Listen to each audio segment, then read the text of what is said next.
So hello and welcome.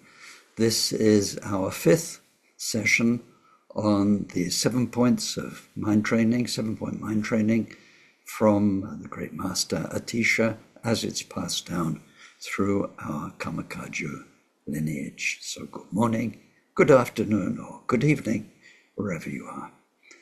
And because mind training is the most perfect and complete package of bodhisattva training, I think, that I've ever come across, and that Akon Rinpoche said he thought it was the best one too. So let's spend this very, very precious moment at the beginning of our session together, reminding ourselves of bodhicitta, the bigger picture, many lives. We come from so many past lives.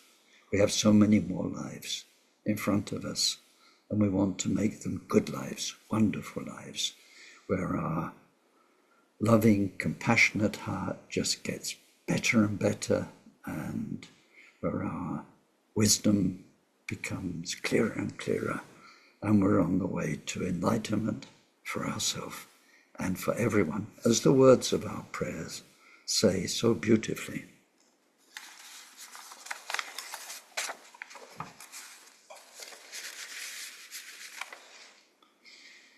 We take refuge in the Buddha, in the Dharma, and in the community of most noble minds, from this moment on until we reach the very heart of enlightenment. Through our practice of generosity and all 6 transcendent virtues, may we reach total awakening and every enlightened quality, to be able to truly help sentient beings who are so lost in their samsara. May each and every being be well. May they live long and be healthy. May they be well provided for and have good friends. May they find respect and live in places of peace and plenty. And most of all, may they practice Dharma. May they each create the causes for such good circumstances to be their wealth in future lives. May they be freed from suffering and from creating causes of future suffering. May they discover the natural, sacred well-being totally beyond suffering, and attain great equanimity, free of closeness or distance from anyone. Deyata Shame Shamawati Shamita Shatrum Amkurim Arachite Karote Keore Tejuwate Oloyane Bishuddha Nimale Malapan Aye Kukure Kaka Grase Grasana O Muki Paramuke Ha Muke Shametane Sawa Graha Bandhanane Negre Hitva Sawa Pawa Prava Dina Vimukta Marapasha Satapita Buddha Mudra Anudkatita Sava Mare Butsarita Pari Shuddhe Biga Shantu Sava Mara Kamani.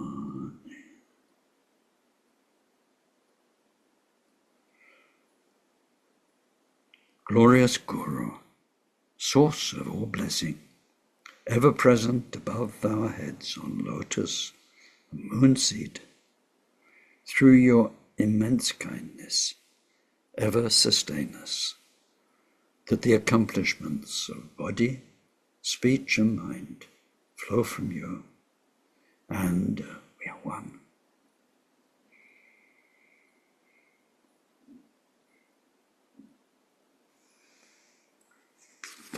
Thank you.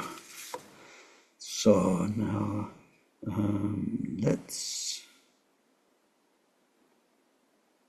return to our master plan. Oops.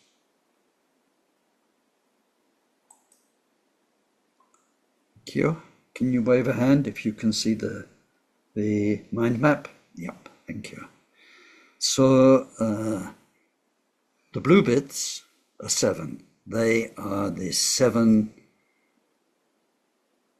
main points of the way we train our mind. So first, we've seen there must be the preliminaries, which are the real foundations, the things that must happen to our mind before we can train it.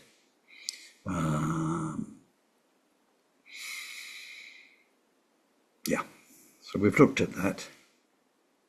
Just now, the thought that comes up to my mind is that these preliminaries are like packing for a journey.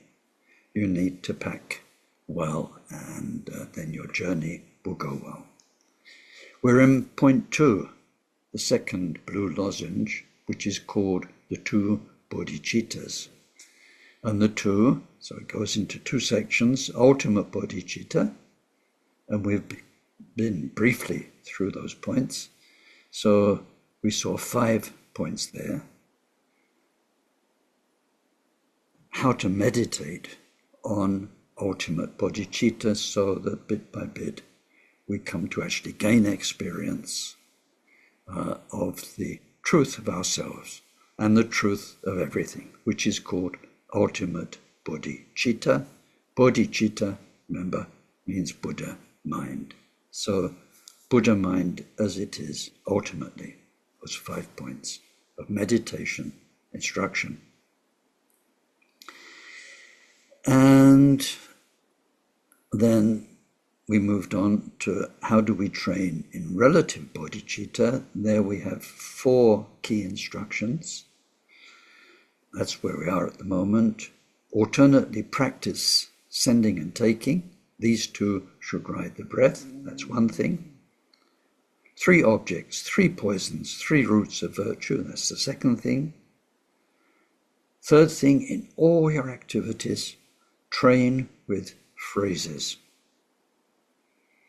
And the last one of the 4, begin Tonglen, sending, taking, with yourself.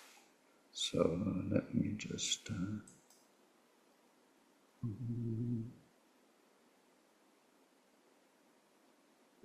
I was hoping to make it bigger so it's more readable, but anyway, I just read it. So that's to zoom into where we are now. This course, unlike nearly all the courses that we've been through, is practice. It's about practice. So many of the things that we've been through are about knowledge, training, study. And so we always go through text when we study, I can say, quite quickly.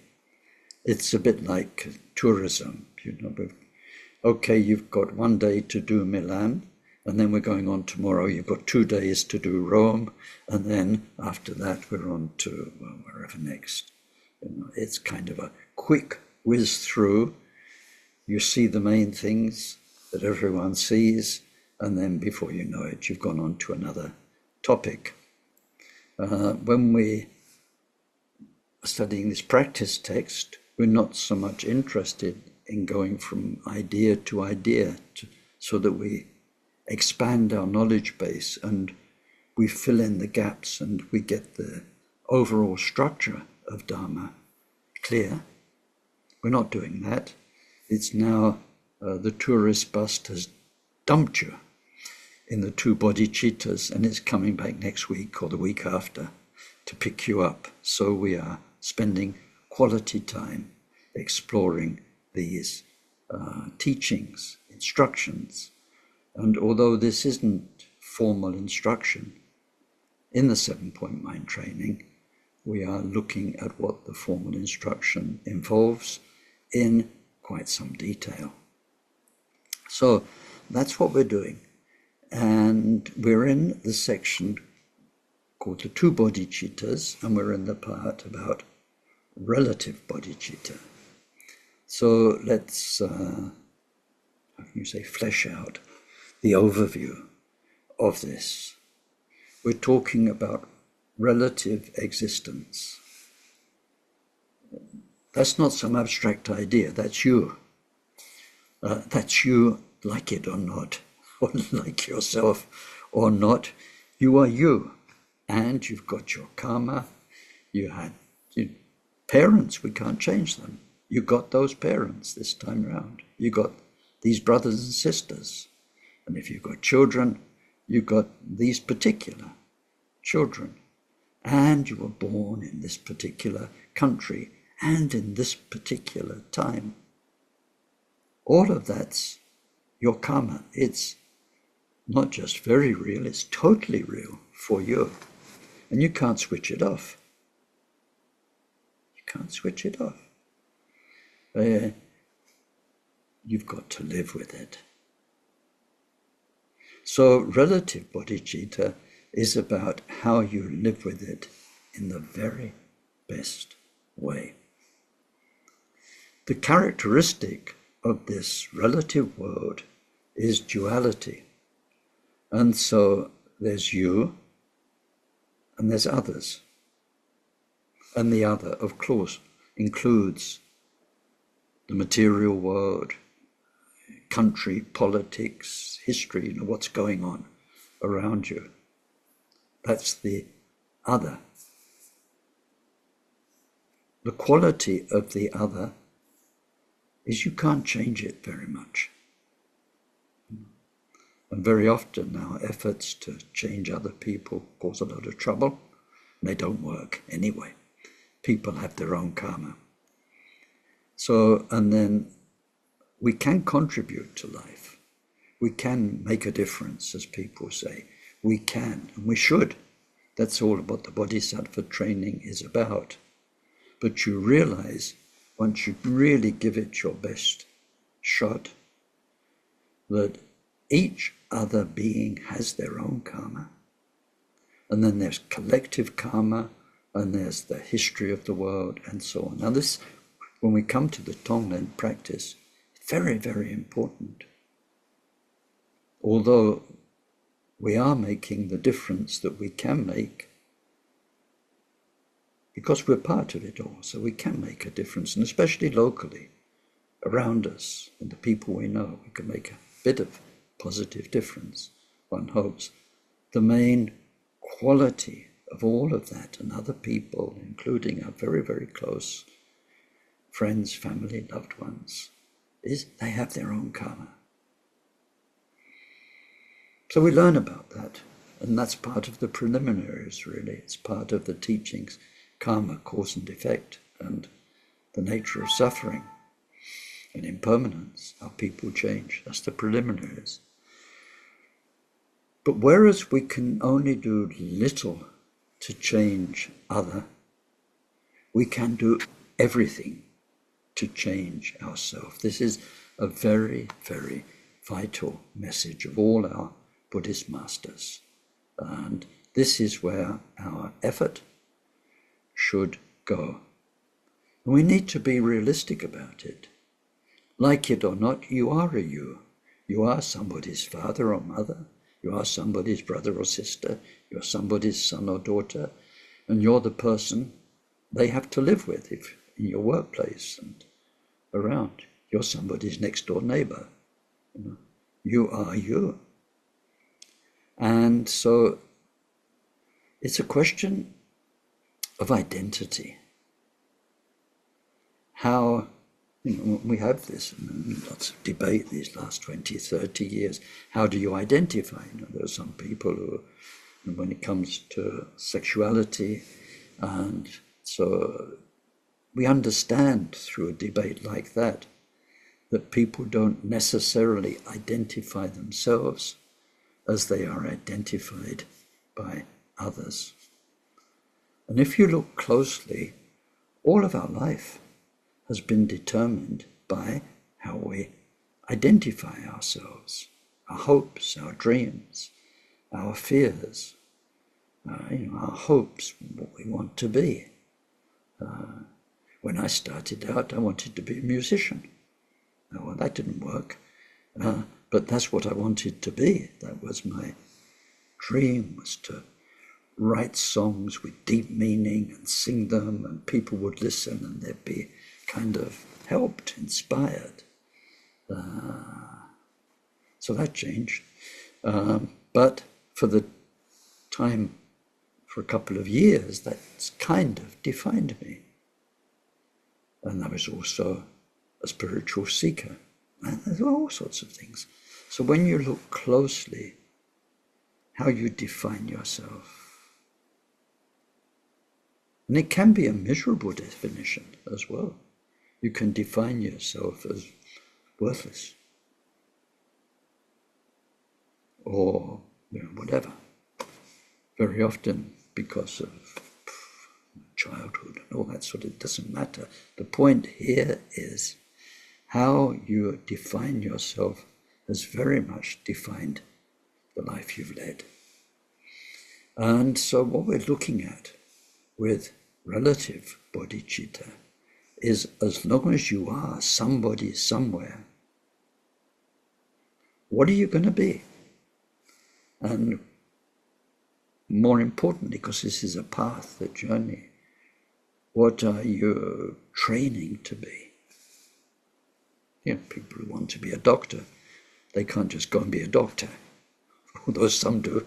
There are some con artists who just turn up with a fourth degree, and it's amazing how they get away with it for years before the police rumble them. But anyway, if you want to be a doctor, you need to train.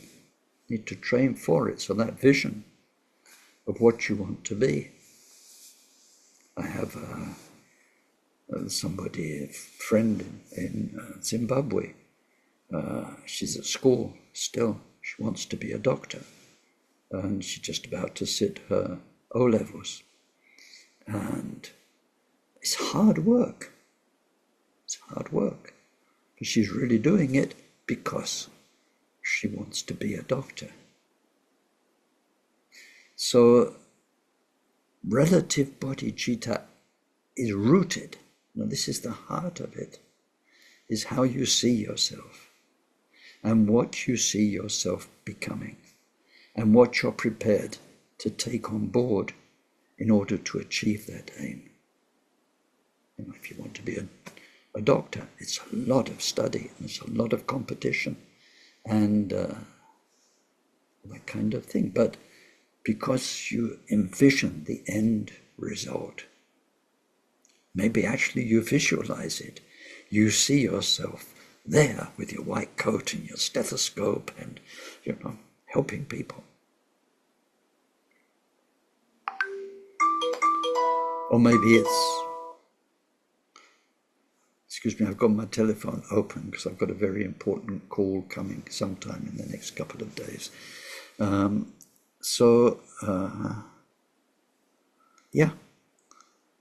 Before we go into all the details, Tonglen, 3 poisons, 3 virtues, transformation, bringing everyday life into the path, and all the other 7 points. So much of everything we're going to go through in these 59 verses is about relative you. And like it or not, as long as you're somebody somewhere, how are you going to handle it? And so at the heart of that is this self-vision, the story of me, who I am. And so now we're becoming a bodhisattva. It's a beautiful story. It's a meaningful story. It's the most precious definition of oneself, how we define ourselves, how we see ourselves, what we identify with in ourselves, our identity. So we need to know it's about that. So then we have the verse. It says, train in giving and taking. And as we saw last time, we are taking suffering. That's how we see ourselves. We are taking away suffering from the world. That's who we are. People say, that's what I do, you know. That's who I am. That's what I do. That's our purpose in this life and the next life and the life afterwards. And to do it better and better and to help more and more people. So I can remember they say, first you need to sort yourself out. He said, count. You know, we're counting how many people we help.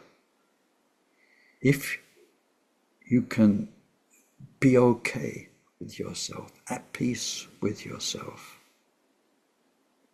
and even though you're not sorted like Buddha was sorted, you know where you're going. You know you're in a process that is going to be the very best medicine for everything you are. Then when you are sorted, and he said how can you say, the indicator, let's say, the test, is you don't need anyone anymore. You're okay with yourself, by yourself. You don't need this person's attention, this person's love. You don't need the crowd to clap, or the cloud to crap, whichever you like. But I mean, it's the crowd to clap. You're not looking for applause and approval. And you don't suffer when you don't get it, or when people, through whatever reasons, your karma, the way they are, they're not nice to you, and so on.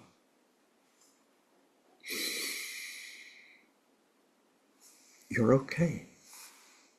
You've sorted yourself out, and you're on a journey, a path, which is going to sort you out more and more and more. This is so wonderful. So then you can count one. In this life, you've helped one person, yourself. And we shouldn't think that Buddha taught no self and, shouldn't worry about me, and, it doesn't work like that. We need to be realistic. And in practice, it's very hard to really help others deeply until you've sorted yourself out. We can help others materially, of course. From day one, you can be materially kinder, more generous, take part in local activities, do something to help other people. But the long-term way we help other people is by helping them understand themselves, by helping them with Dharma. Dharma is not Buddhism. It's not they have to become Buddhist. They have to understand how life works, understand how their mind works, understand how they make unnecessary suffering for themselves and others, and what peace is. This kind of thing. It's universal. It's the real Dharma is universal. It's not about Buddhist religion. It doesn't mean they have to join up with a club and do peculiar things that other people don't do. They have to learn about kindness and peace and kind, helpful speech, unharmful activities with their body and so on. The real way we can help others forever, is with the gift of Dharma. And there's no way we can help others as a friend, as a teacher, whatever it is, until the basic things are understood within ourselves. As long as we're still clutching at samsara, clutching to the 8 worldly concerns, and so on, then we're not really in the right position. So Akon Rinpoche used to say, first we need to help one person, that's yourself. And then once you're okay yourself, if you can, and this is where the magic comes in, then you help another person. So he says, then your life is worth 2. And if you can help 2 other people, then your life is worth 3. And in the actual practice of doing that, sorting yourself out may take a lot of your life. But you'll find the magic is that when you are strong enough, when you are wise enough, when you have some natural love and peace in your heart, other people will come to you. You don't need to go advertising. You don't need to go looking.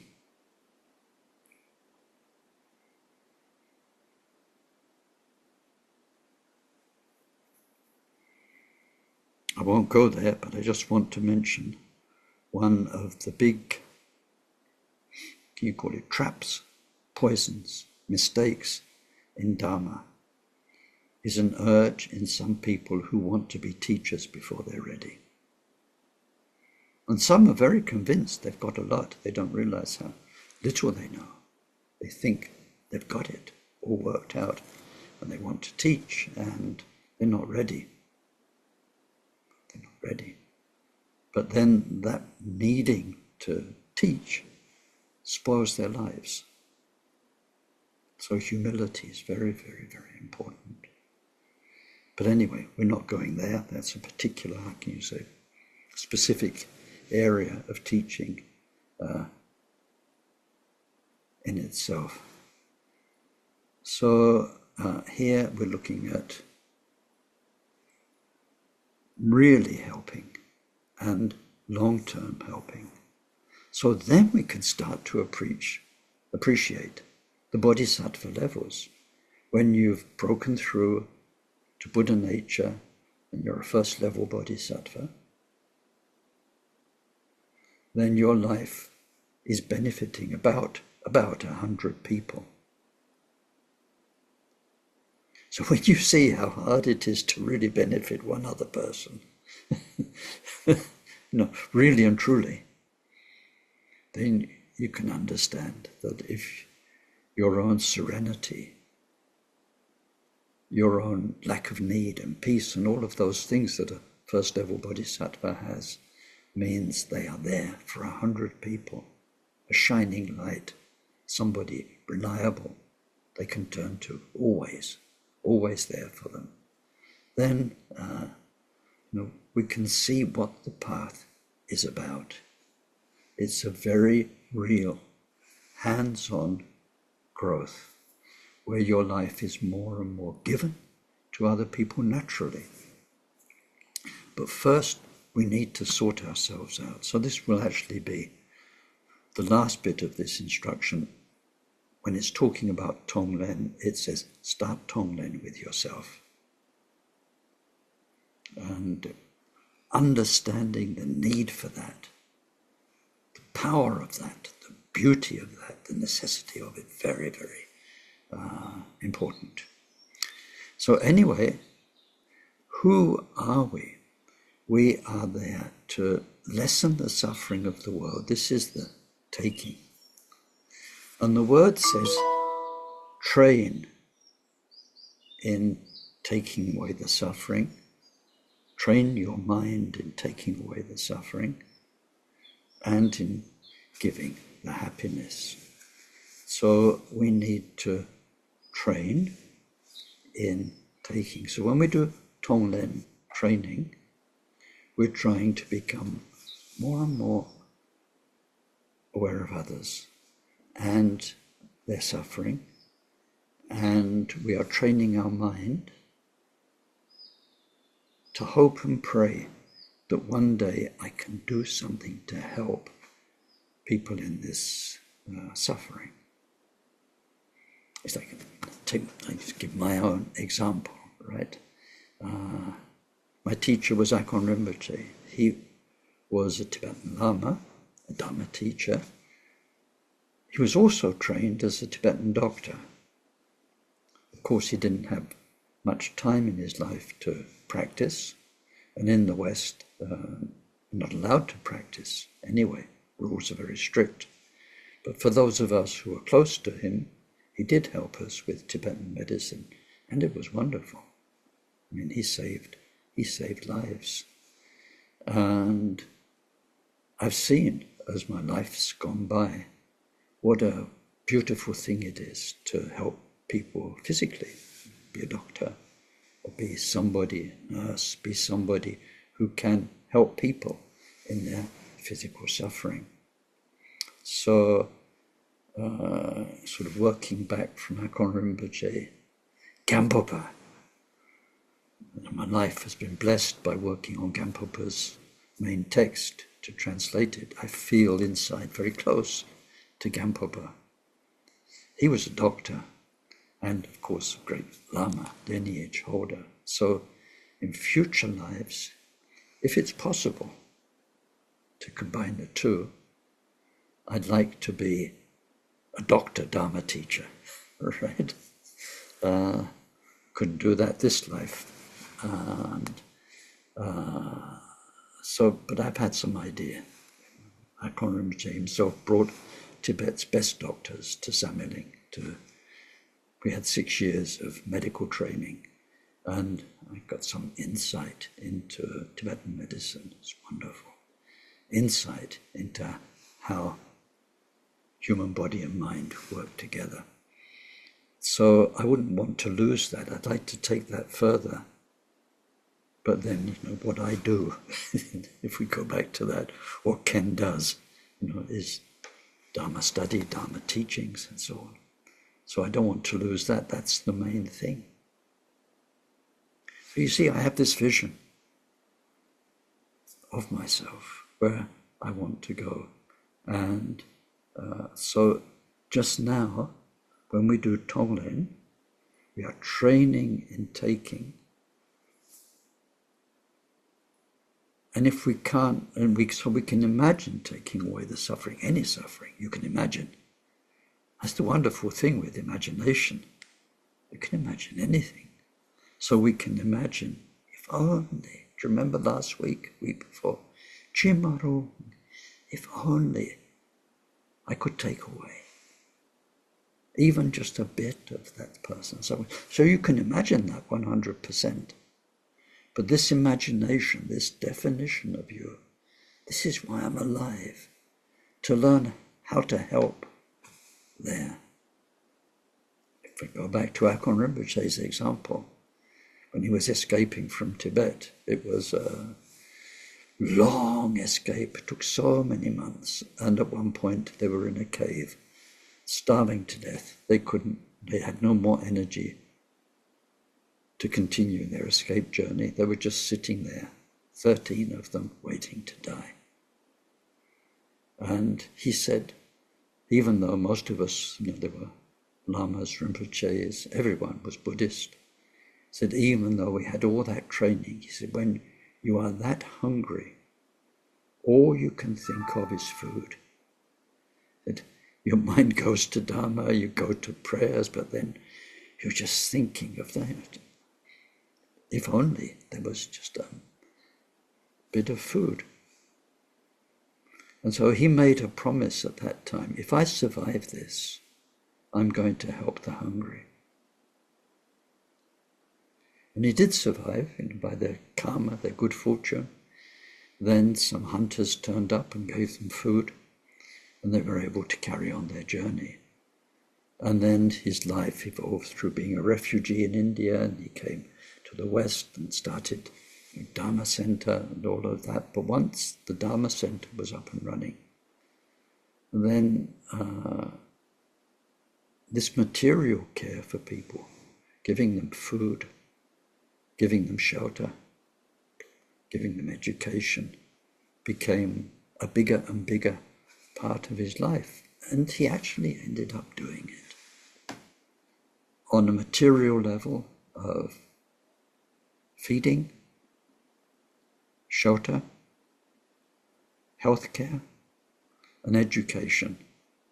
His life was actively helping more than 100,000 people. Isn't that beautiful? That because of your existence, people who are hungry can eat. Because of your existence, people who had no access to education, orphans, they find a school which is a boarding school. They have a home, they have friends, they're fed every day, and they get an education. He put so much effort into that. So he could do that because of his past prayers. When we look at Akon Rinpoche's long life prayer, written by the 16th Karmapa, very early on in his life, before any of this stuff, then it talks about his activity to help people because of the power of his former prayers. So this is what we're doing with Tonglen. We are training our mind in the great vision that in this life and in future lives we can help the hungry, the sick, the poor, the uneducated, but beyond that, those who are hurting emotionally, those who are spirits and ghosts. We're expanding our awareness of the suffering that's out there. This is a flip of self-identity. Unfortunately, at the beginning, when you are you, because we can't be anything other than who we are and how we grew up, we are someone, somewhere, and then we're mainly preoccupied with our own relative suffering. And you know, there are films and cartoons and comedy sketches, you know, the suffering of the very rich, where you can't get the best caviar anymore. And you know, it's just not what it was 20 years ago. You know. Suffering is always relative. We are, through our karma, in this place. If it goes a little bit that way, it hurts. If it goes a little bit that way, it feels better. And we are very preoccupied once it starts going a bit worse. If we can, bring it back up to what we consider is, in a way, what we deserve. There are other human beings who are in a wretched state compared to us.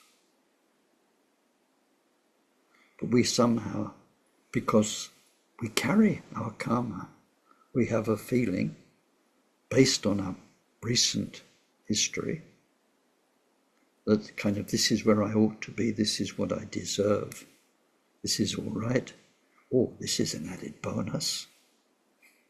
I often see my Facebook friends, they go and give themselves a treat, you know. And so, ooh, that's nice. It's just a kind of a little bit better. And then sometimes, ooh, it's got a bit worse. For whatever reason. We've got this idea where I belong and what I deserve, entitlement, that kind of thing. So unfortunately, to get back to the point, when we start on the bodhisattva path, if we look at thought after thought, effort after effort, what we're doing every day, it's mainly based on making your own situation a bit nicer. Get myself a new armchair, or I might go there next week, or you know, whatever. It's very self-centered. We're not without love and care for others, so of course we do things to help others. But it's about mind. This is 7-point mind training. What is your mind doing moment after moment, hour after hour, in a day? What have you been preoccupied with most of that day? So we're looking at training our mind and redefining ourselves of who I am, what my life's about, and we are expanding our awareness, using our imagination of other people's hurt, and thinking, oh, if only I could do something so they don't hurt so much. And that training is endless. There's a lot of hurt out there. This samsara, there is so much suffering, material suffering, mental suffering, of all sorts. So we are training in taking. That's what the words say. We need to explore those words. Sit down, spend quality time thinking, what does it mean, training myself in taking? So those of you who are in the Tonglen group I started a couple of years ago, you'll know we've been through, 50, 100 different sessions. Every session's different. We have a different focus aimed at imagining. And then we don't just take away the suffering in our imagination and define ourselves as, this is what I want to be. Somebody who can really help there. We're also focused on the causes of suffering, because in the Buddha's teaching, suffering is not just when it hurts. We have 3 levels of suffering. Suffering as a result, that's when it hurts people, mentally or physically. But then number 2, suffering as a cause. So that when people hurt others for their happiness, so it says the quality of this second type of suffering is temporary happiness. Stealing, for example. You take away something from somebody else, and whatever it was, when somebody steals your credit card, they can go out and buy themselves something. The feeling is well-being. But what you're doing to get that well-being is hurting others. So there's a lot to explore here. There's a lot to explore. Like most of us, I think, I'm really assuming a lot and projecting a lot, but just from kind of looking at the screen, I think most of us are in the luckier part of the world. We have food to eat every day, we have a roof over our heads, we are clothed, we've got some sort of health care, and so on and so on.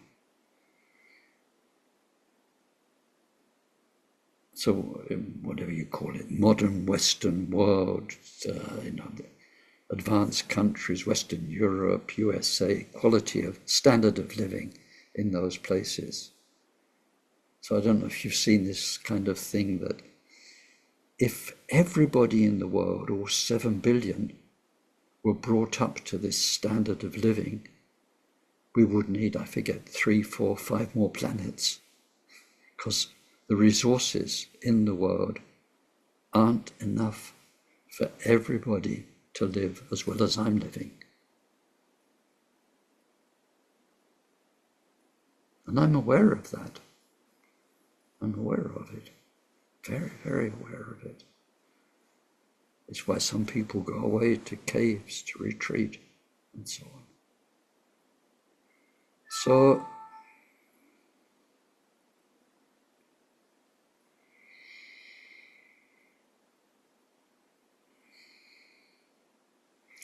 this way we see ourselves as somebody who wants to take away the suffering and who's planning in the future to be someone who really and truly is not just now imagining that, but somebody like Hakon Rinpoche, like our teachers, who is actually walking the talk, because they have the skill.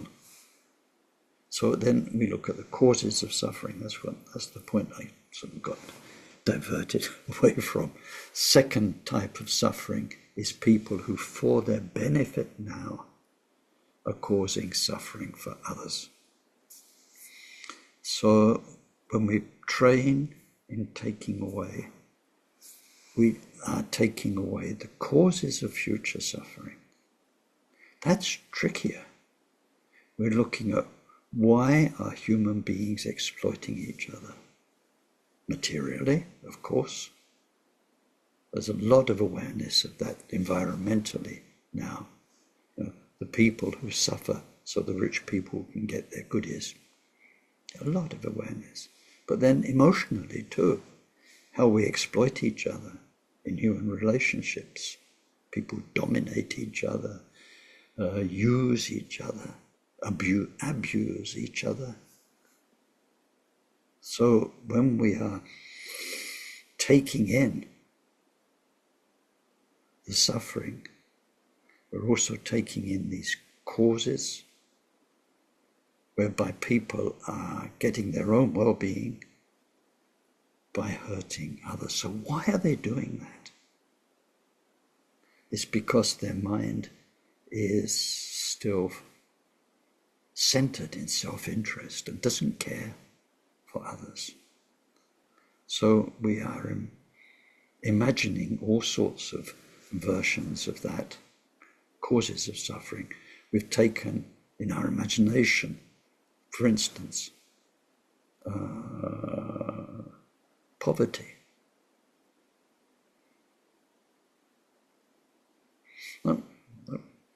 Let's take one specific example, not poverty, physical suffering.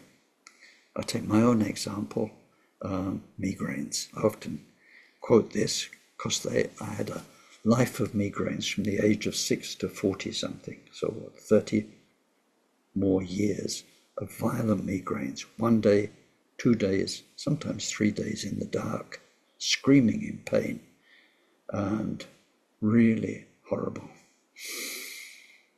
So what Akon Rinpoche told me is that those kind of violent headaches, migraines, it can be, if you're doing Dharma practice, especially if you're doing bodhisattva, a headache can be a way of purifying a killing in past lives, killing other humans, killing animals, whatever. And so he was teaching me to be grateful for my pain. But at the same time, it made me realize why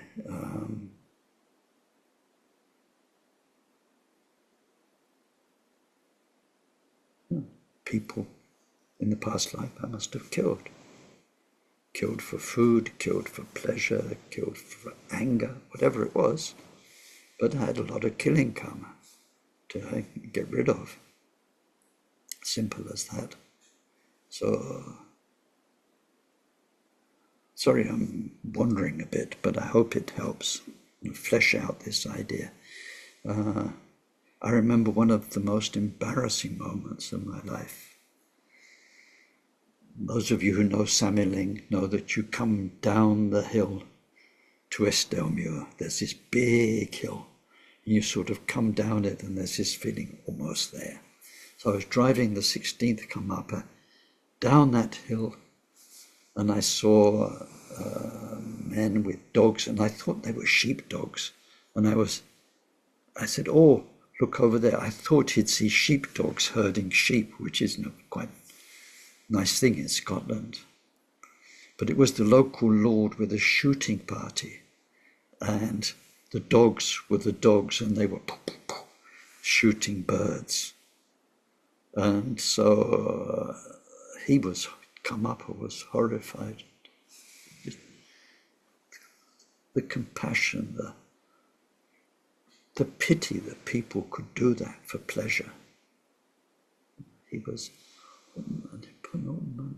how can they? How could they? So that was very embarrassing because I'd sort of taken him to see this butchery and people enjoying it. And very often the local lord would bring his gun parties to Samiling, show them the local attraction, the Tibetan centre, down the road.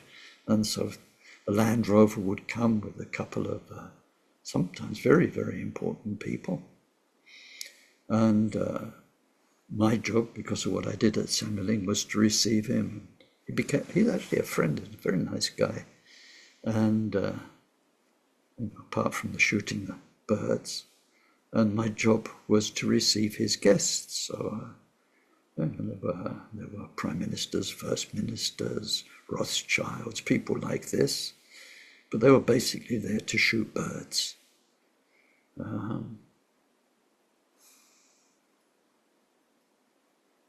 So we explore when we do Tonglen, why do people hurt each other? And hurt our fellow sentient beings, animals, and so on. And we explore that at length. We focus our mind on different things that we're not familiar with. We want to learn about it. the different sorts of cause and effect. We know the effects, the different sorts of suffering. So then what causes that? We look at the karma teachings and we focus on, right now, people spoiling their own future in order to get a short-term blast of pleasure. Yeah, stealing, killing, sexual misconduct, and so on. And we focus on the causes. And then the third suffering that the Buddha taught is the suffering of not being connected with who we truly are, not recognizing our true nature, the beauty, the peace, the love, the endless connectivity of our mind. And so that is the big suffering in everybody, that disconnection. So it says, train in taking away the ignorance. So in our imagination, we redefine ourselves. Who will you be in the future? I'll be helping take away that ignorance, where people, because they don't know that they're really Buddha, they go looking for happiness out there, in other people, in material things, and they hurt each other in the process. As human beings, we're very primitive. We're clumsy. We don't mean to hurt people, but we do. All the time. So we're defining ourselves. We're going to take away that ignorance where everything you could ever need is already there inside you. You don't need to exploit other. You need to find the satisfaction in your own heart. And then define ourselves as someone who takes away the causes of suffering. In the future, we're going to help people understand karma. That's delicate. You can't just go out and start preaching. Won't work. The circumstances need to be right. But when you have the knowledge and the stability and the wisdom, the good heart, people will come to you more and more, and you'll be able to help them understand themselves and how life works through karma. So this is our vision of what we're going to become. And this is why we do Tonglen with all our heart. We're longing to become that person. Later in this life, in future lives, we have the time to do it well, do it properly. So training in taking. Now when we do train in taking, we imagine whatever suffering it is out of those three turns into black smoke. Nasty, horrible, black smoke. The last thing in the world you want to draw towards yourself. This is a training in fearlessness and skill. It's what they say, counterintuitive, I think is the Buddhist word. We love fresh air. You go to a mountaintop or a forest or the coast, and the air is so good and you want to get lungfuls of it. That's what we want. We don't want poisonous air coming into us. So there's a fear inside us of bringing the dangerous, the nasty. So in the future, the reality of helping other people will be bloody difficult. It's not going to be easy. It's going to require all 6 paramitas to be able to do it. All of them. They all are so incredibly real. And we're going to be the one who gets out there. So I'd like to share another story today on stories. Akon Rinpoche. In the 1970s, when was that? Mid-1970s, maybe 74, 75. I was part of the maintenance team of Samiling. I built some of Samiling very badly and repaired the jeep and looked after things, looked after animals, looked after the property. Samiling was designed as a part-time residence, as a shooting lodge for the Johnston family. Small occupancy, only part of the year. And the drains and the sewage system represented that. So once there were more people coming, the drains would block up. The septic tank was too small. And just in front of Johnston House, there was a lid you lift up and you can see the drains inspection cover, I think they call it.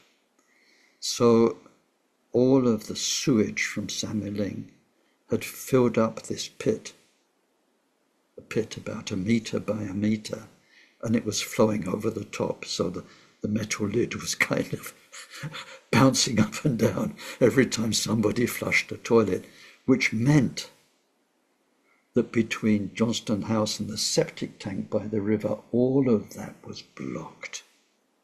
And now it was blocked to a point where somebody had to do something. Well, there were a few of us who were the maintenance people. We knew we'd have to do it, but nobody was rushing. And everyone was hoping that maybe one of the other ones would take on the job. And to our embarrassment, we went out, and there was Akon Rinpoche up in the pit with a shovel, up to his chest in the most horrid stuff. I mean, everything from the men's toilets, the ladies' toilets, and so on was there, with a huge grin on his face. And we were just so embarrassed. And of course, immediately we said, "Oh no, get out of there, Rinpoche, come on, let us do it." He said, no, I'm enjoying this. He's literally shoveling the shit out of the thing so you can get low enough to put rods in and poke that whole 100 meters of pipe.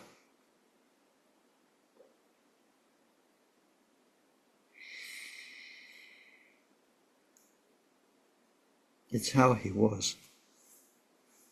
And he really did enjoy it. He wasn't sort of putting on a false smile and thinking inside himself, that kind of thought. He was really enjoying it.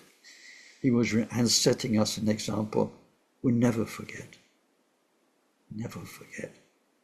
So the more and more we have the privilege of helping other people materially, emotionally, spiritually, whatever it is, with suffering and the causes of suffering, it will be hard. And we will need courage and diligence and all those qualities, forbearance. So we are now just training our mind. We're not training in actually doing it, we're just training our mind. And to realize that the suffering we take on is really, it's horrible. When people hurt, they hurt so much, it's horrible. Hunger, grief, loneliness, all these things, they are such pain, and we are understanding my fellow being, who in past lives was my best friend, my parent, my child, just now is really hurting. So we have to visualize that as something really nasty, and we are taking it away, taking it towards us. We have to train in that. And, we're not like some thinking of old black and white films. Back in those days when everybody smoked, or lots of people smoked, people with cigarette holders, these long cigarette holders, and they kind of pleasure, and all these hand gestures and like this. We are not, I'm taking away suffering. I am a bodhisattva. We are visualizing something horrible.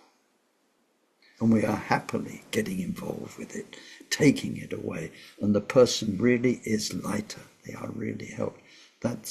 We train in so many ways. I think you could have a different topic every day, and you could be years and years. There's so much different hurt, causes of suffering and so on out there. So anyway, we train in that.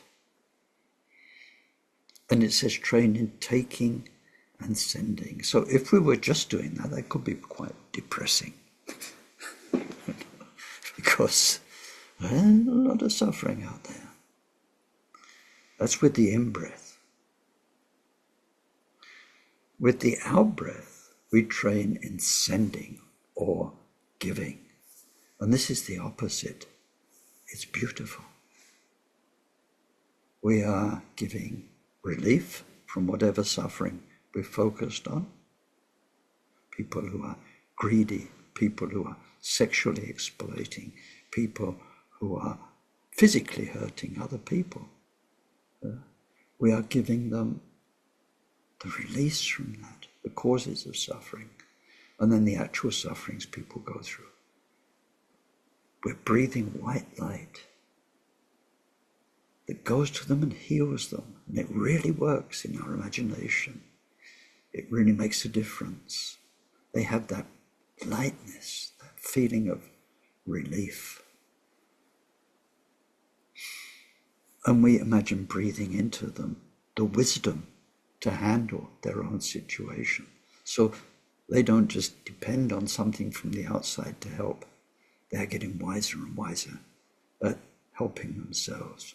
We're giving them blessing so that something sacred goes into their life and connection with all the Buddhism, all these things that we train in giving are with the out-breath. So whereas we are so engaged in the suffering with what we draw towards us, that's half a breath. Then with the out-breath, we're engaged in beauty of Dharma, of healing, of wisdom, all the positive things. And it's such a sweet feeling of being able to give that. This is our new identity. This is what we do. This is the song we are. We actually have something to give. And it is just so wonderful. It's so sacred. So in the text, it mentions taking away the suffering, giving well-being. Those two things. In the actual practice, we add according to the type of Tonglen you're being taught, because as I said last time, there are various versions of the practice suited to the person. We also focus on the holding the breath. So we breathe in, we hold, and we breathe out. As we hold the breath as much as we can, we remind ourselves of the sacred, of the Buddha, of the purity of mind, of the Buddha nature in us all. And depending on how we do the practice, we can do that in the form of Chinrezig or Tara or Buddha or Milarepa. But as we hold the breath, we are in a place of perfection, so that the suffering that we draw towards us can dissolve in that space of perfection. So the text of practice instructions said whatever suffering it is we've drawn towards us evaporates. And it says, like a drop of water on a block of white hot iron. Can you imagine that? You've got a dripper, a syringe or something, and you've got a white hot iron, and you drop, it's gone instantly. It can't survive. In Buddha mind, no suffering can survive, ever, ever. Buddha mind is so vast, so perfect, so full of everything, skillful means in particular. Suffering cannot survive there. These days we have, for me, what is a brilliant example is these things called geysers in Iceland, places like that, where you get steam coming out of the ground. It's so powerful. Like suffering is so powerful. And it goes up, and the higher it goes, it's just disappeared. Whatever suffering we focus on, as it draws close to who we are, who we really are, Buddha cannot survive. So like a drop of water on red-hot iron, like a steam going into space, is actually an example that's used by Tilopa. He says, just like the steam of a hot spring dissolves totally into space, gone forever. It's not going to come back. But the Icelandic geysers are good because they're so powerful. Suffering hurts, very powerful, but it can't survive in Buddha mind. And then Buddha mind, in the holding the breath, is where all the white light benefit comes from. All the wisdom, all the support, the friendship, this blessing, the relief, the healing comes from there. So anyway, today what we've done mainly is to explore that one line which says train in taking and sending. I've tried to bring that to life a little bit with what I've said. And it says in the next line, these two ride the breath. What to say? This, I think for me, one of the most beautiful gifts I've ever received is this Tonglen training. Because what is your breath? What is human breath? I mean, you just do it. You breathe. Of course, you appreciate it. We know theoretically it's keeping us alive. But, I mean, we just do it. We don't even think about it. If you don't do it, you're dead. So we're all doing it all the time. It's karmically neutral. It's dharmically neutral. It's not virtue. It's not non-virtue. It's biological. So now, through these two lines of instruction, through the Tonglen practice, your breath that you're doing all the time, like it or not, you're doing it all the time, becomes something sacred, karmically virtuous. This really happens. This really happens. So that because of what we do on the cushion, where we start to awaken the power of Tonglen as a habit, as you're breathing in, you're taking away suffering. When we train, we focus on this suffering, that suffering.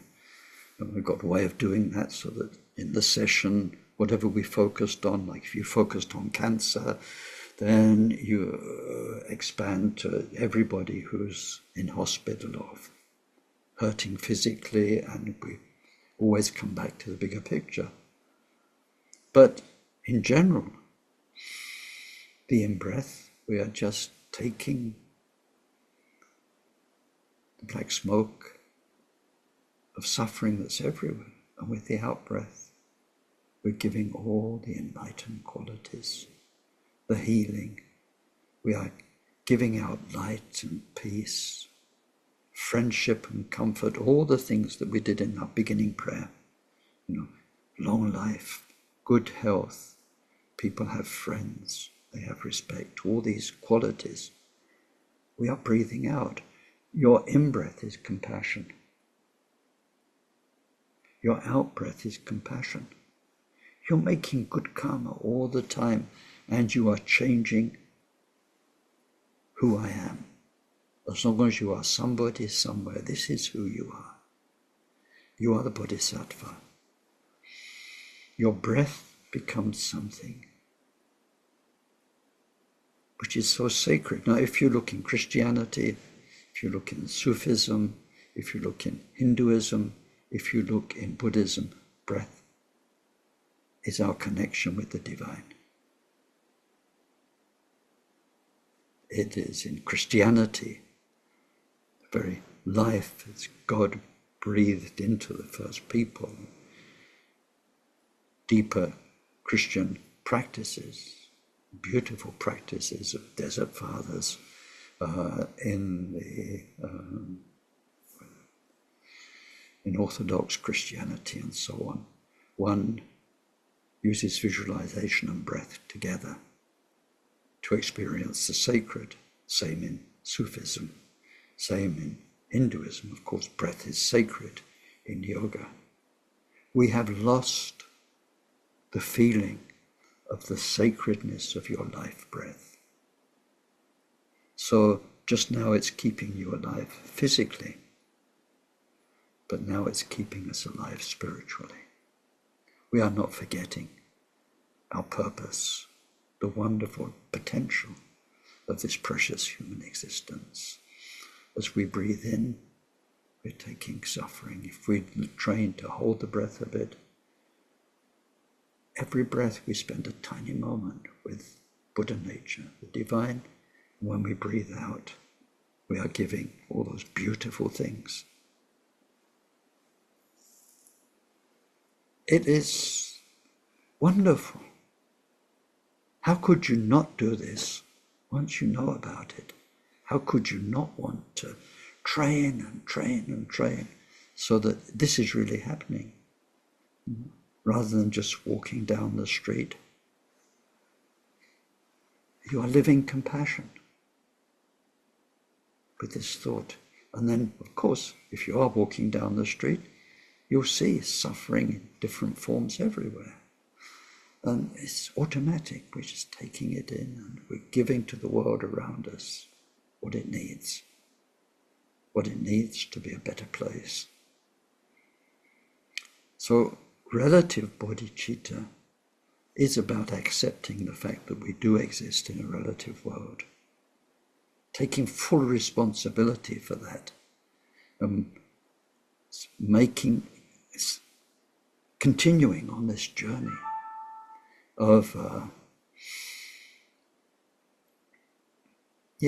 making the reality of us as a bodhisattva with something to give to others, making it real by first training our mind. So Gampopa says, we have body.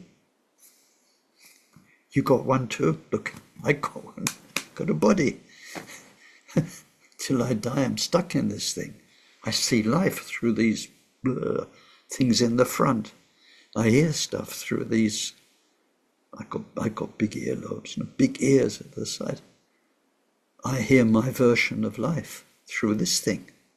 Nobody else's. I can't hear through your ears. I hear whatever this body can or can't hear. Getting older now. So, sorry, what did you say? Don't hear so much. And sometimes you hear such amazingly wrong. Somebody said something and you hear a very different version. Anyway, and like this, we're in this body. We have a body. We have speech. And speech means communication through media, through emails, texts, this kind of thing, as well as speech. We have the power to communicate with each other. And we have mind, wherever it is in here. Body, speech, and mind. So it says, Gampopa says, Mind is the king, body and speech are the servants. What our speech says and what our body does, our speech says and our body does because originally the mind had an intention. If we look at all the things we say and how we communicate and what our body's up to, it's all because of our mind.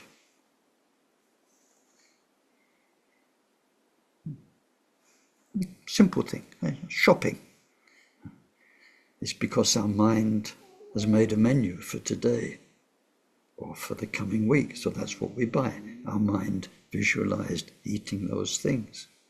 And then there's blah, blah, blah in the shops, and then you sit down to eat. If you eat with somebody else, say, oh, these are good cabbages or not good cabbages, or blah, blah, blah, blah, blah. It all starts with that thought, eat cabbage.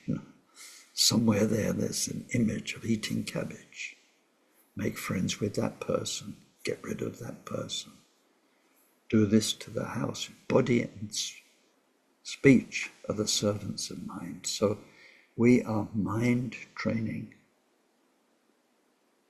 And the way we're training our mind, which will shape all of the rest of our life, is with taking, giving, riding the breath, making our breath sacred, appreciated, but also a source of virtue rather than something neutral. It's wonderful. It's such a gift. I think in my whole life it's one of the best things I've ever received. So if we go back now to the text, for the moment, I think I said enough about those two lines.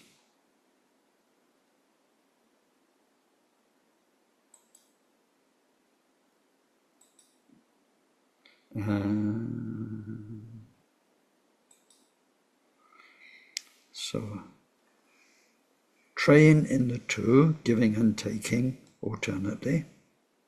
These two are to be mounted on the breath. Now, in the structure of these instructions, that's the meditation instruction. We have 3 more.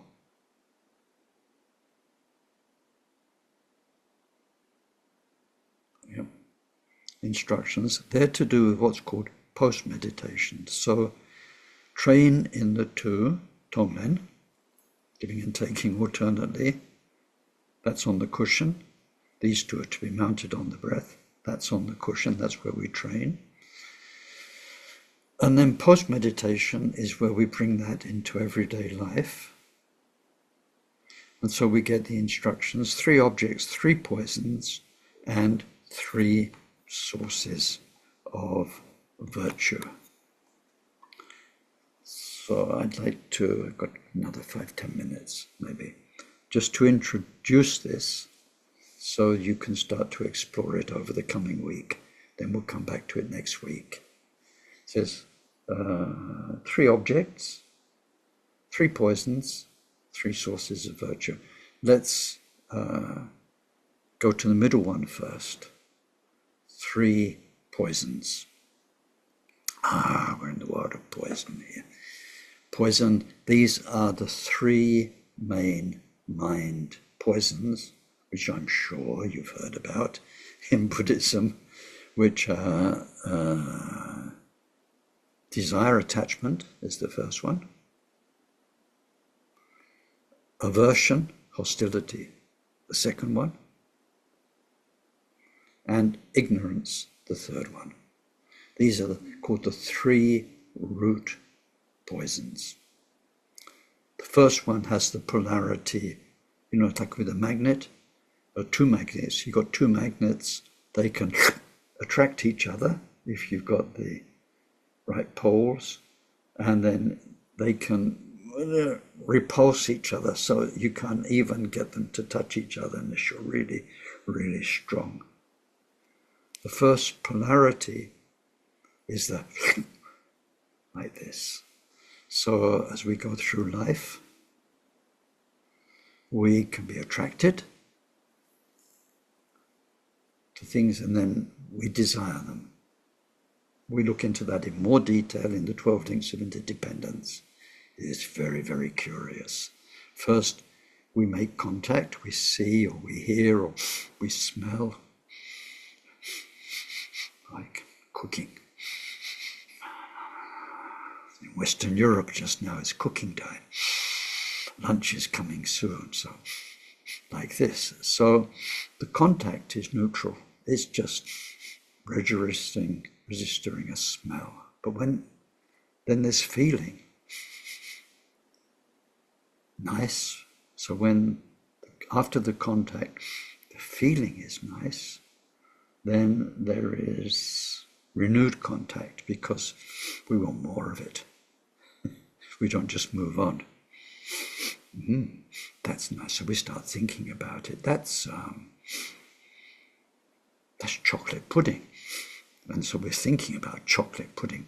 And then we're sniffing a bit more because it's a very nice smell. And we think, oh, I'd like a chocolate. This is where it happens. I'd like a chocolate pudding. Change course. Walk backwards to the bakery that you just passed, where the smell, or whatever. It's there that desire will eventually lead to action. And of course, it doesn't have to be bad action, but it can be.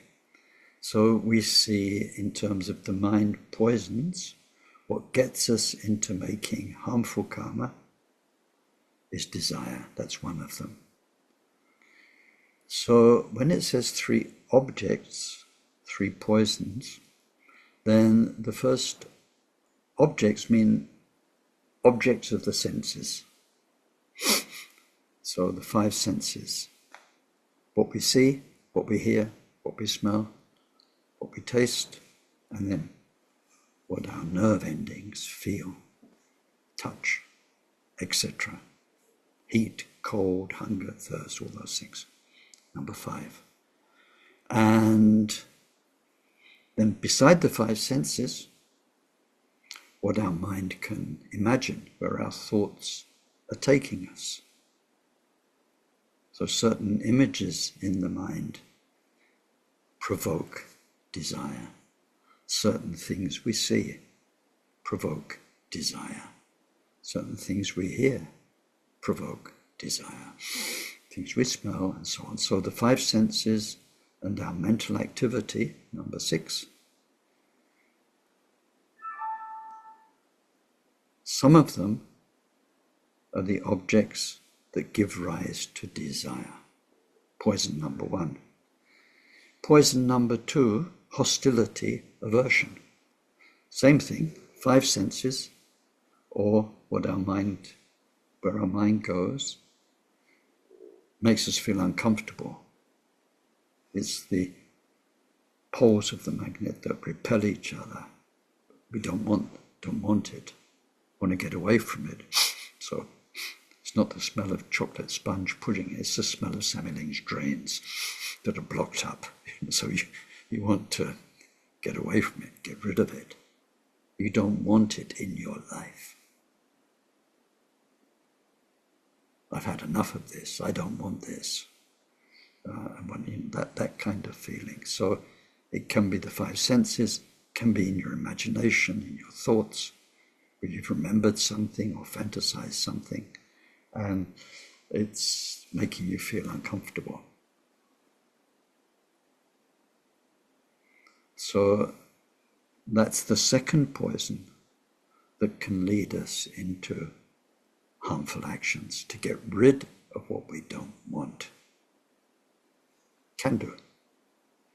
So the second object is not an object, in that sense of an object, a solid thing. It means object of our senses, where our sight, sound and so on lands, or where our mind goes. It can make us very angry at the worst, really upset. Upset's the word. The second poison, upsets.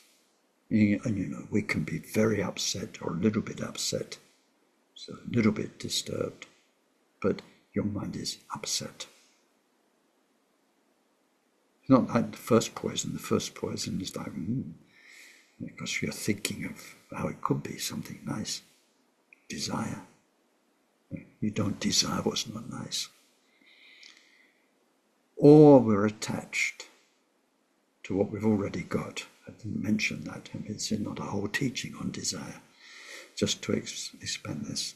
Either we've got this clingy feeling, sticky feeling, for something we've not got that we want, or we've got it for something we already have, and that's, what would you say, a constant source of pleasure. Not necessarily wrong, but it can lead us to hurt when it's threatened, when our property is threatened, when the sources, our daily sources of happiness, family, relationships are threatened. Then we can get nasty. So anyway, first object makes desire and attachment. The second object makes aversion, hostility. It can be anger, violent thoughts, wishing harm on others, or it can just be discomfort. You're not well in these circumstances, with these people, and so on. So that's the second poison, so second object. Third poison is most difficult to understand. It's ignorance. You've heard it 100 times. The problem with ignorance is you don't know what you don't know.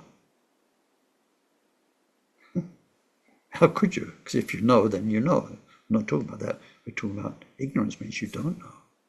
Then because of what we don't know. Well, so that's a mind poison. Because of what we don't know, we do all sorts of things. Most people don't know about karma, cause and effect. Most people don't know about the mind and how it works, Abhidhamma. They don't know so much. There's so much they don't know. Because of that, they go around hurting each other. And we're Buddhists. We go around caring for each other. We go around practicing non-harm, non-violence, because we know of it. We really appreciate that knowledge. And we take care of each other and of ourselves and try not to harm anybody, anything. And so ignorance is the most difficult. And then, but it has its objects. There are things in our life. There are people and circumstances in our lives which nurture ignorance, which nurture our samsaric sleep and stupidity, and the fact that we are still up to here. In ignorance. So in the coming week, if you want to explore this a bit,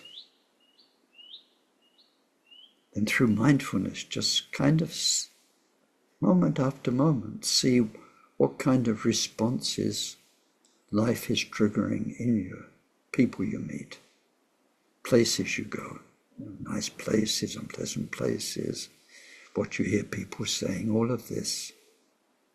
See how it's, if it is triggering desire and hostility and spiritual sleep, ignorance. Thank you very much. So that's all very serious. Before we do the dedication, let me share a funny story told to me by my French in-laws about the wartime in France, and under Nazi occupation. So people would sometimes have to do the Nazi salute. But under their breath, in French, they'd be saying, "We're in the shit up to here." Right? Every time they had to do it, "We're in the shit up to here." It's just a funny story, but nice one. Okay, so anything that was good and useful, not my silly jokes, but anyway, anything that was good and useful in our session, then we dedicate. May whatever virtue was created by our session contribute to the state of omniscience being attained by the main enemy, mind's defilements, being completely defeated. Through that, may each and every sentient being become freed from the ocean of existence, troubled by its waves of rebirth, aging, sickness, and death. May this precious bodhicitta arise in those in whom it's not arisen. In those in whom it has arisen, may its development know no setbacks, and may it increase ever more and more. Through this virtue, may I quickly achieve Mahamudra and establish every single sentient being in that same accomplishment.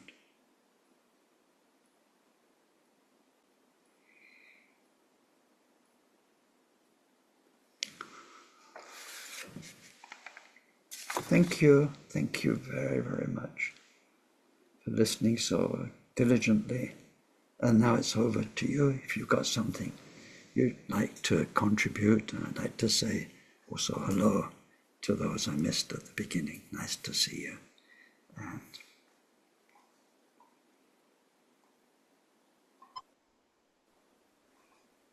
Dan, you talked about the three objects, but I was trying to write them down. I wasn't quite clear on what the actual three objects were in the end, I think, because there was a lot of description. Whatever triggers desire attachment, one. Whatever triggers aversion, hostility, two. Whatever nurtures your ignorance, three. Oh, thank you. That's great. I mean, you can't really say triggers ignorance. It is that, but ignorance is hard to identify. It means your mind. Whatever feeds ignorance. Whatever feeds ignorance, whatever nurtures ignorance. And so as time goes by, we get to know this, when you spend time doing this or with these people, it kind of puts you to spiritual sleep. It nurtures your samsara. It's not nurturing your bodhisattva mind. That makes a lot of sense. Thank you. Yeah.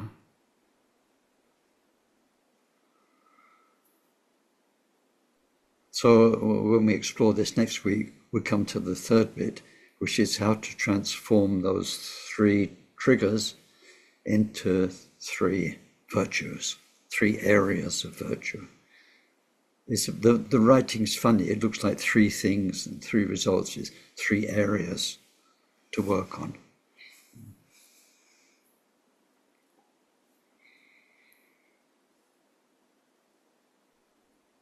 Ken, could I ask, please? Sure, Susan, yeah.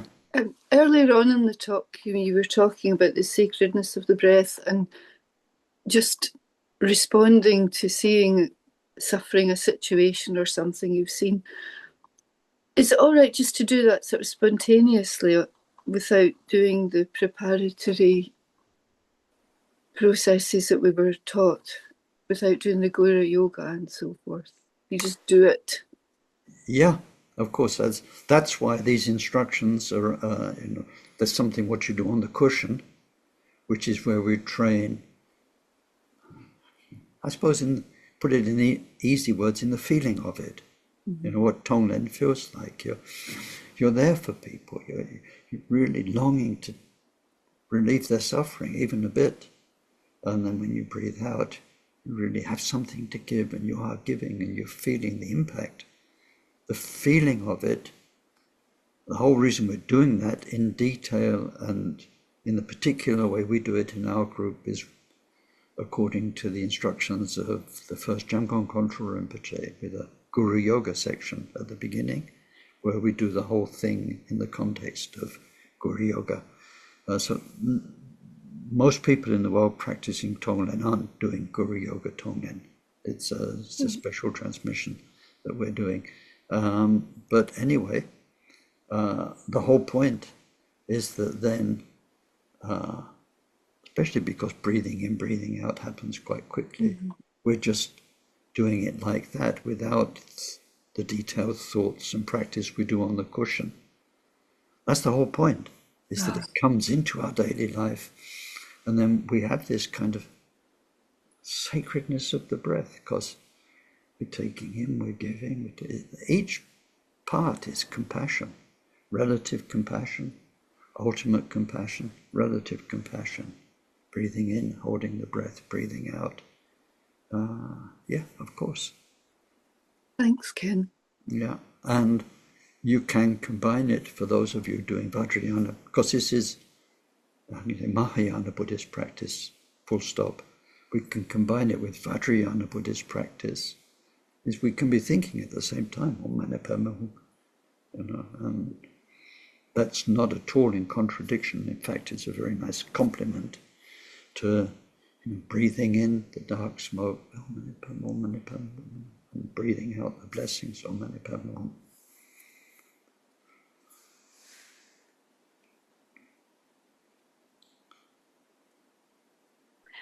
Ken, I've been thinking about ignorance lately, actually. Would you say that areas of our lives that we've been kind of like subtly ignoring, like not paying enough attention to, or things we've, that are part of what we should be dealing with or responsible for, but sort of shoving them to one side? Would that be a kind of ignorance? Yeah. I mean, that's, in terms of Dharma structures and where would you allocate that in all the, terminology and so on, it's very much in diligence, paramita, because lost the word, procrastination, and that kind of thing are very much dealt with when we are training in diligence, paramita, and we're learning to recognize how the word is lelo in Tibetan. It's often translated as laziness, but in fact it's not an accurate translation in terms of what it means. What it means is time wasting. In Tibetan language, just in everyday Tibetan language, the way to say in some areas, what you up to, what you've been doing today, that kind of thing, if you meet somebody, is, how have you been wasting your time today? It's kind of cute. How are you wasting your time today? But yes, that's literally what it means. So it says we can waste our time in harmful pursuits, but also in neutral pursuits that just don't waste time because we enjoy them. Modern age, I suppose, watching TV. People have a busy life, lots of responsibilities, and sometimes they just need to chill out, turn a program on and kind of, you don't exist when you're watching it. Basically, you're gone in the story, or you're kind of neutral. So diligence parameter is really, really interesting. because in that particular instance, part of diligence is called intelligent rest. Right? So diligence isn't that you push yourself to breaking point. It's you need to understand your mind, your body, and what you're doing with them, and how to take them to the comfortable side of the limit. So your life is most useful, but you're not burning yourself out.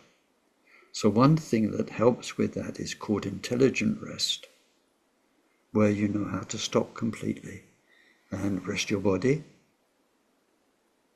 or rest your mind. So sometimes, maybe watching TV is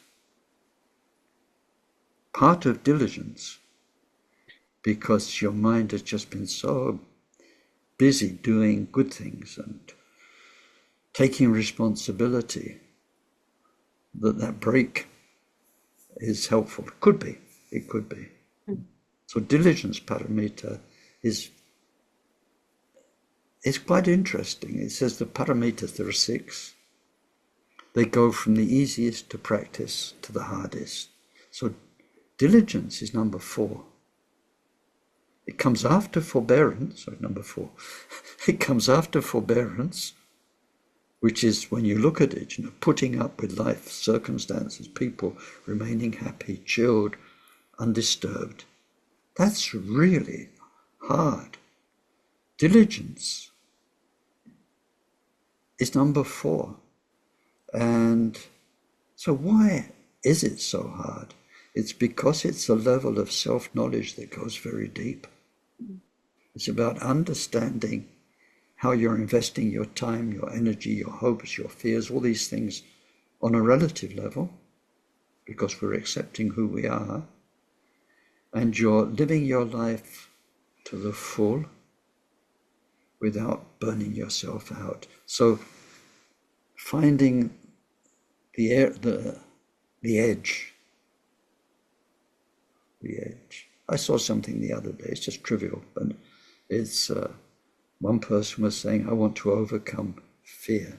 The other person was saying, fear's your friend, because it shows you where the edge is, where the danger starts, and what not to avoid. That's food for thought. So the edge, if you go over it, you crack up. If you go over it for a long time, people push themselves too hard spiritually. You get Dharma burnout, and then people really hurt. They crash for years sometimes, because in their well-meaning understanding, ignorant understanding of diligence, they just thought, do as much as you can, physically push yourself, study as much as you can, pray as much as you can, and they're burnt out. They don't have more resources. So that's really interesting. So I think it's good that you're going there. And yes, in general, it is part of ignorance, and diligence paramita is part of the wisdom that wakes us up from that ignorance. And just noticing where we have what you might call a mental block, and just actually putting that very mindful, sharp attention to what's there, kind of almost that feeling that the ignorance can dissolve if you just look straight at that place that you've been shoving to the side. Absolutely. That's it. Yes. And it has helped because I've suddenly been doing a whole lot of things that I know I've been ignoring for a while. Well, carry on the good work. And thanks for sharing.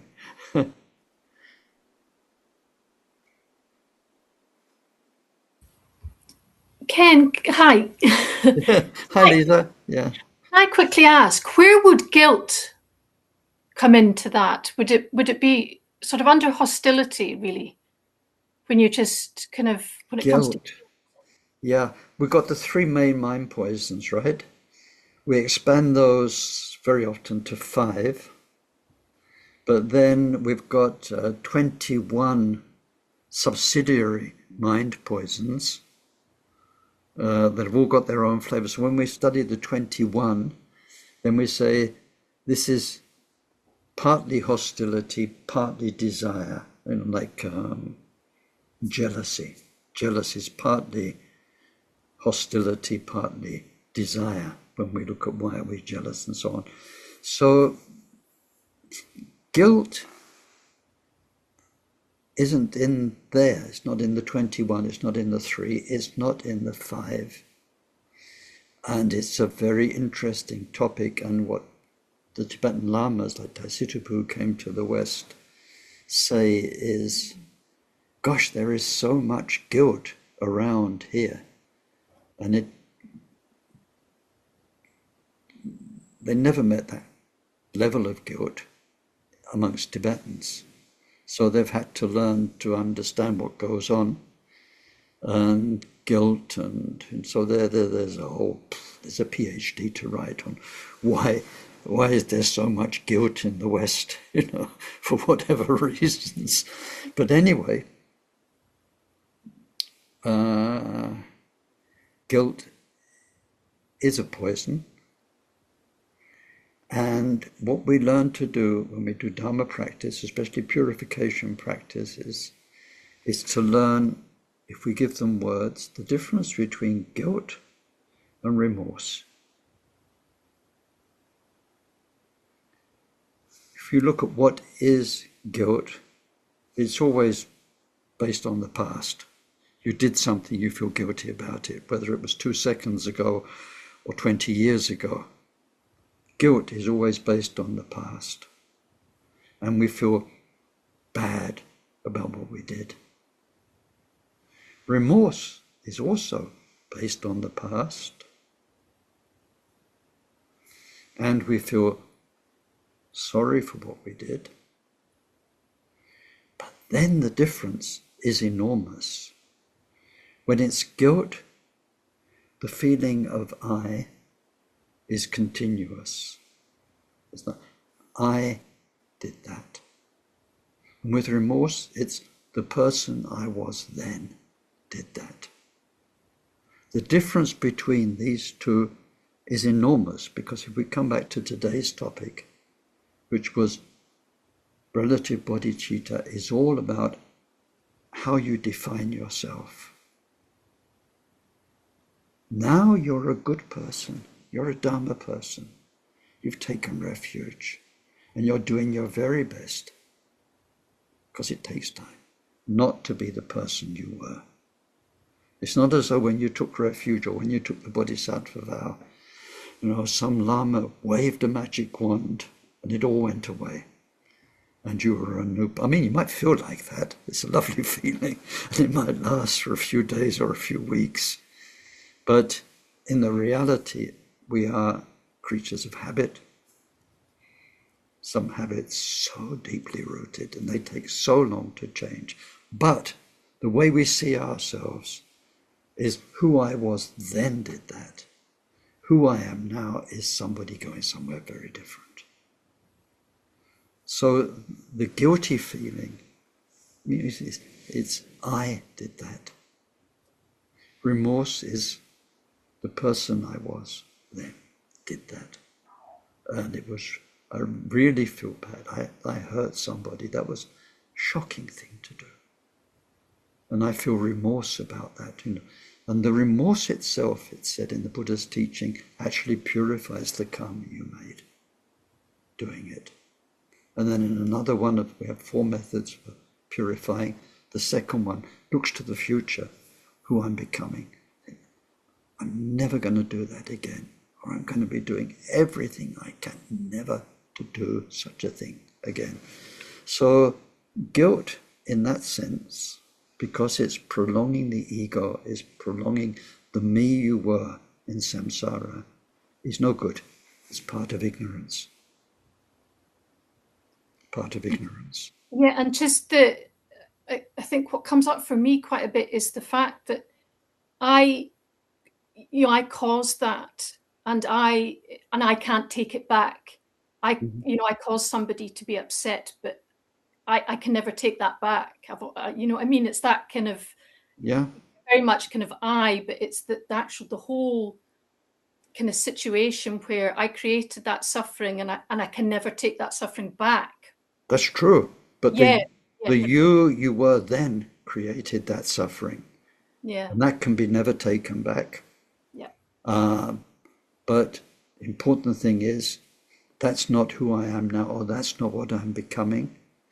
And what I'll be becoming in the future, because I have a karmic connection with that person through doing them harm, I will be someone who brings them benefit in the future lives, when because of our karma, we meet again, because we will meet again because of that karma. Then I will bring them benefit and healing and all the good things. That's the person I am now. And this is really, it's so hands-on, it's so necessary for understanding the bodhisattva journey.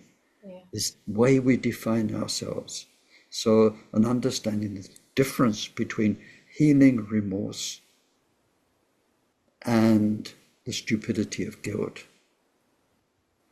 And it's not a get out of jail card, free, or, ease your conscience because you're a Buddhist now and that was past karma. It's not easy, but we do need to understand that difference. Yeah. Thank you, Ken. Yeah, welcome.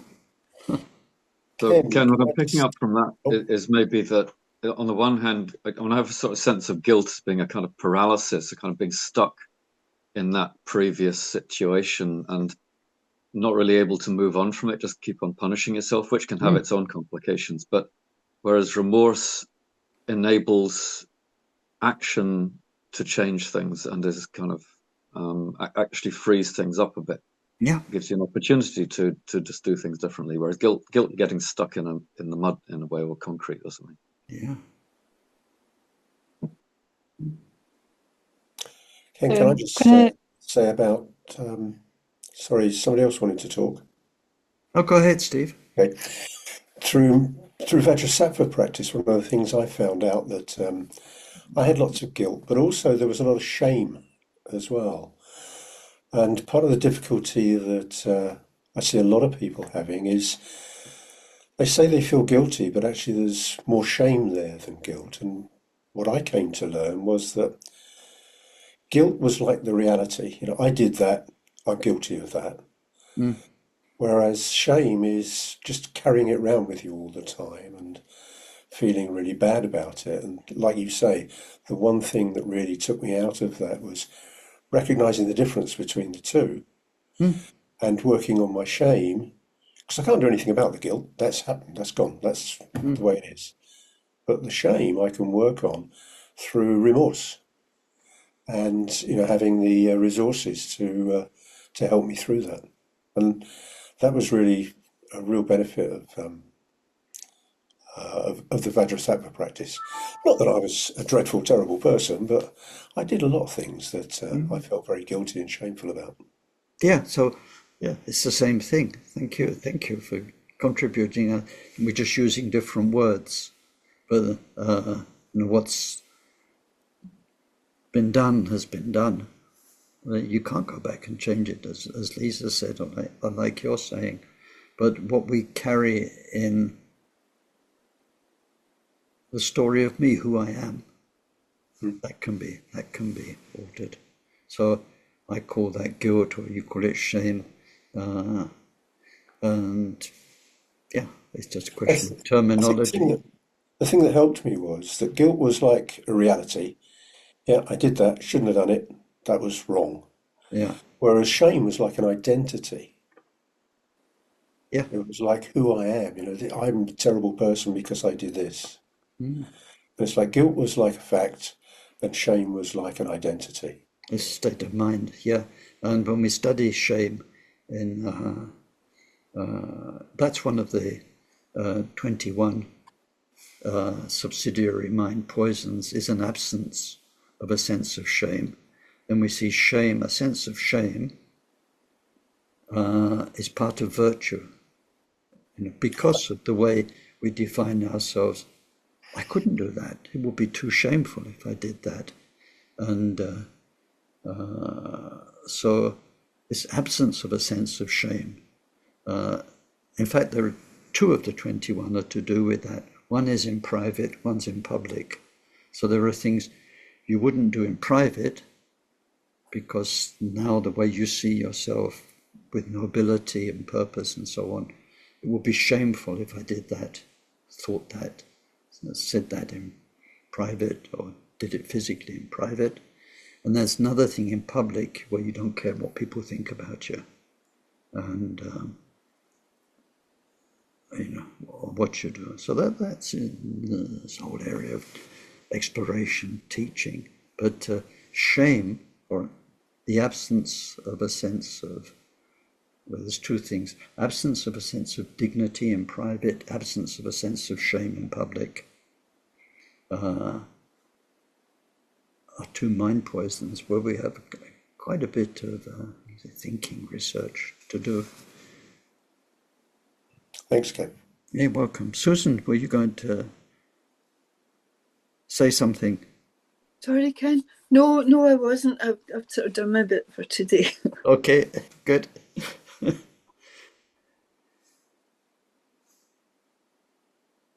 Okay, so what date are we? It was me who was going to say. I was saying what I was thinking at the time was that I'm really getting with this mind training that it's about having a vision of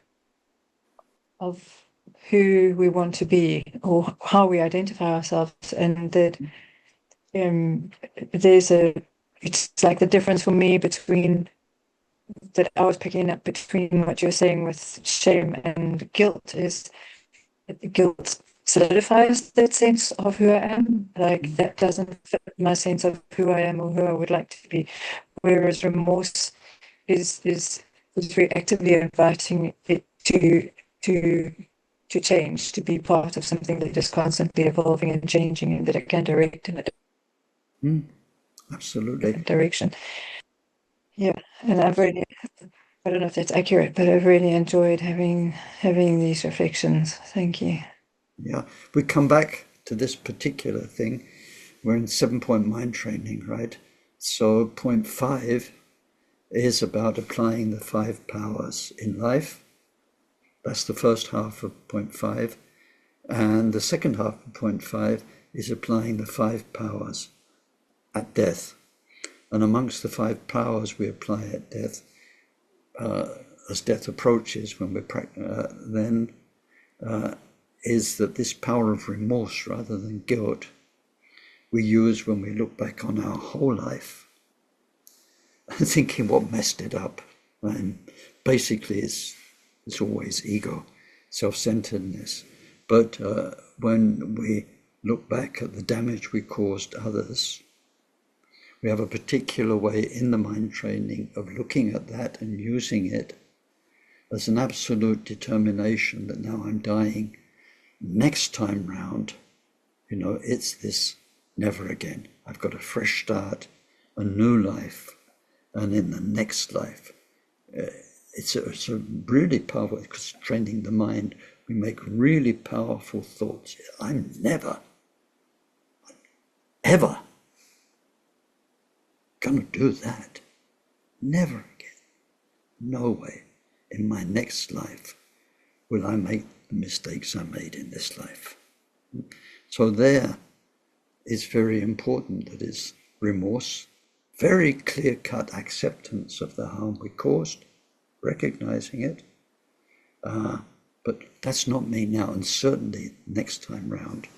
So because we're training for dying, we're shaping up our mind as we go into the next incarnation. And this quality of remorse is a very, very helpful friend. Okay, well, see you next week. And we carry on with, next week's the 29th. Yeah, so we're still on this topic. Good. Take good care. Have a lovely week. Ciao very much. Thank you. Bye-bye, everyone. Thanks, Bye-bye. Jan. Bye all. Try everyone. Thank you, everyone. Thank you, Ken, especially.